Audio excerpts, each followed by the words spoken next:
Vocabulary, it's not that scary. Hey, welcome to another edition of Can You Beat Me?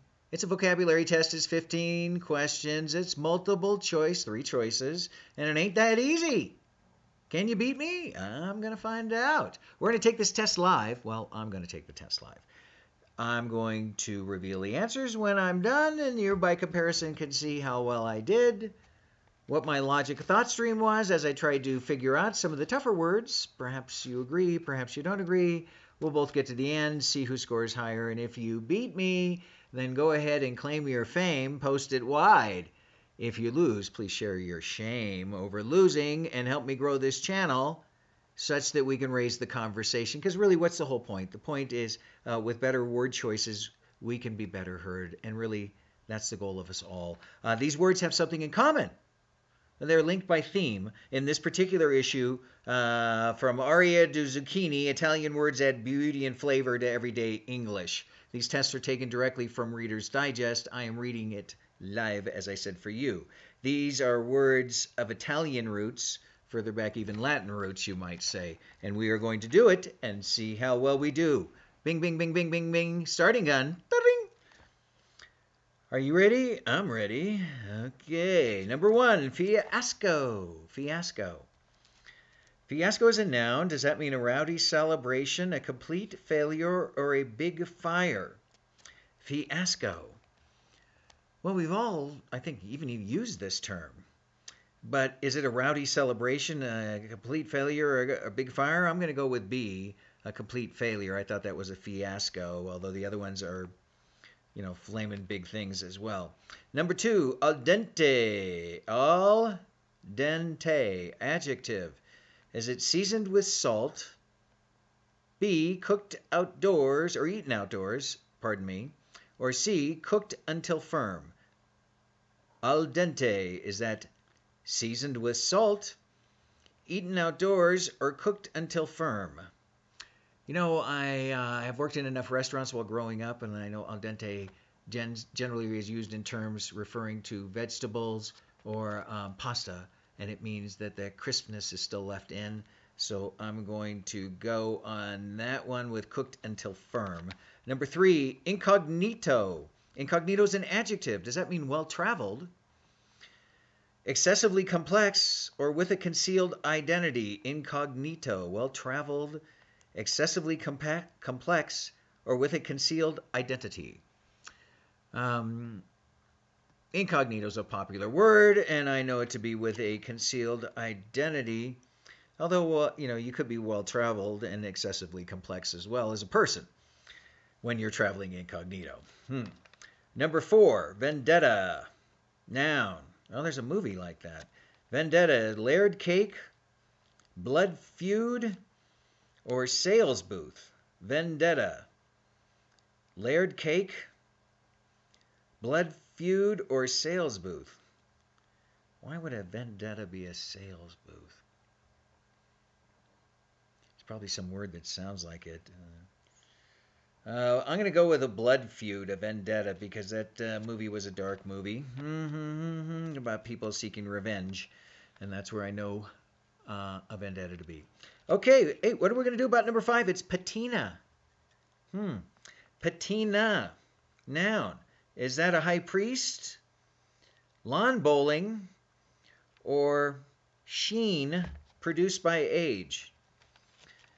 High priest, lawn bowling, or a sheen produced by age. And no, I don't mean Charlie. And that's a patina. Patina does kind of have the word sound of a high priest, but that would be a priestess. So I'm going to think it's not that. And a lawn bowling, I played lawn bowling. I don't remember anybody said, nice patina. But a shear produced by age, I know that, something develops a patina over time. So I'm going with C, patina. Number 6, dilettante, noun. Dilettante. Is that a coffee cup, a dabbler, or a secret note? Coffee cup, dabbler, or secret note? I'll go with secret note. It sounds the most fun. What? Secret notes were fun. Number 7, Belvedere. Now, Belvedere. Is that the head butler, a set of chimes, or a structure with a view? Belvedere. Is that head butler, set of chimes, or a structure with a view? I'm kind of corrupted on this. I remember a TV show, Mr. Belvedere. Wasn't he like the head butler? Set of chimes or structure with a view? That submitted my choice. I'm going with A. Number 8, cameo. Cameo. Is that a small roll, an almond cookie, or a sofa bed? A small roll, almond cookie, or sofa bed. And not a roll like a cinnamon roll. It's a small roll like a part. An almond cookie or a sofa bed. I'm going with a small roll. I know a cameo to be like a walk-on where you're just in and out.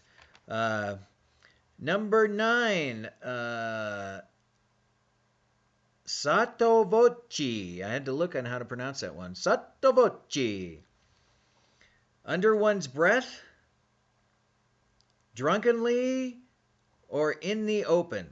Sottovoce. Under one's breath, drunkenly, or in the open. Sottovoce. Voce sounds like voice to me, so it could be under one's breath. Sotto, so low, I'm guessing.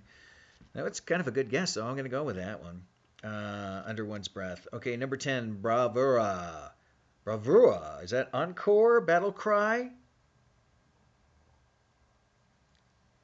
Or a display of brilliance? Encore, battle cry, or display of brilliance? Bravura. I'm having trouble with that one. Anyway, Bravura. I'm going to go with a battle cry because bravo is an encore. Okay, Amaretto, number 11, Amaretto. Is that hazelnut flavoring, cherub, or waistcoat? Amaretto. Hazelnut flavoring, cherub, or a waistcoat? I know Amaretta. Or Amaretto. Is it Amaretto? Amaretto. Is that the way you spell amaretto? Cherub or waistcoat? I'm going with hazelnut flavoring. No, that's amaretto's a cherry nut, not a hazelnut flavoring.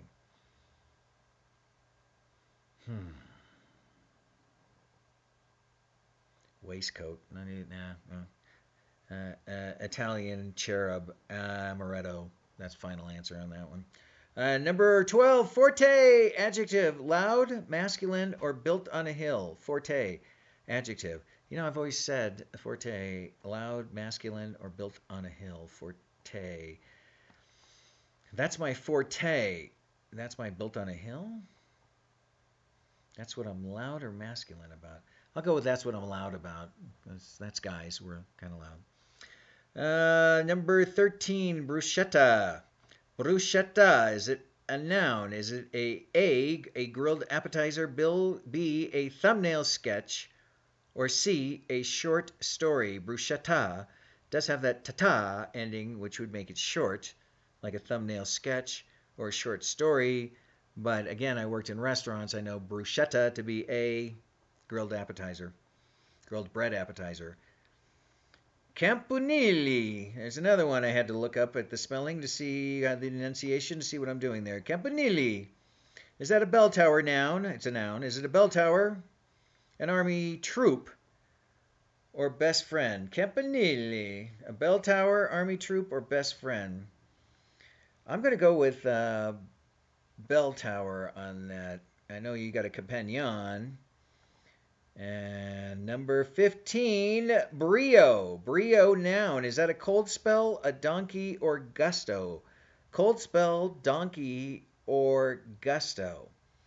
Brio. Isn't there a kid's toy line named Brio? On this one, I'm going to guess they would name a toy line after a donkey. Or a cold spell. Well, again, it could be an IKEA product, so it could be named after a cold spell.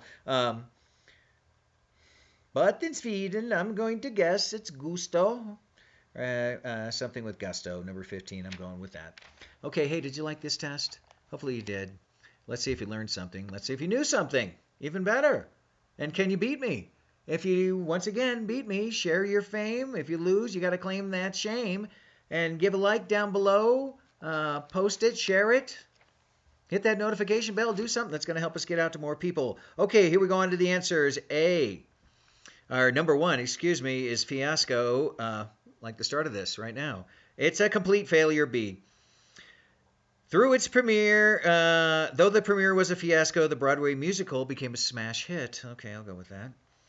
Number two, al dente is cooked until firm. C. I like my noodles al dente, but these were practically raw. Al dente is C. Number three, Incognito. C. With a concealed identity, the spy traveled incognito, assuming an assumed name. Assuming an assumed name? Using an assumed name. Okay, number four. Vendetta is a blood feud. That was B. Romeo and Juliet's love affair was doomed by their family's vendetta.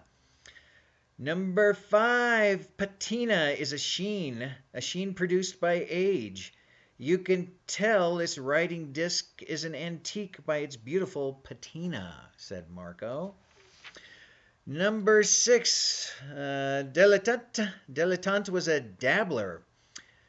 I dabbled in missing that one, didn't I? Number six. Okay, the maestro seeks a professional singer, not some weekend dilettante. Okay.